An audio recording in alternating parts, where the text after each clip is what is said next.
சுவாதி கொலை வழக்கில் கைது செய்யப்பட்டுள்ள ராம்குமாரிடம் போலீசார் 3வது நாளாக இன்றும் விசாரணை மேற்கொண்டு வருகின்றனர்.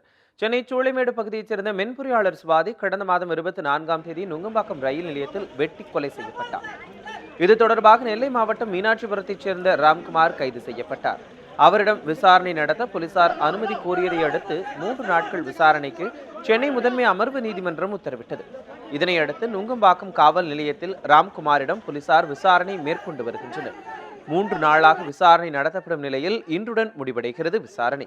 இதனிடையே சுவாதியின் நண்பர் முகமது பிலாலிடமும் 2வது நாளாக விசாரணை நடத்த திட்டமிட்டுள்ள நுங்கம்பாக்கம் போலீசார் அவரை இன்றும் காவல் நிலையத்திற்கு வருமாறு அழைத்திருக்கின்றனர். சுவாதிக்கும் முகமது பிலாலுக்கும் இடையே பரிமாறிக்கொள்ளப்பட்ட குறுஞ்செய்திகளின் அடிப்படையில் அவர் விசாரணைக்கு அழைக்கப்பட்டிருப்பதாக காவல்துறை தரப்பில் தெரிவிக்கப்பட்டுள்ளது.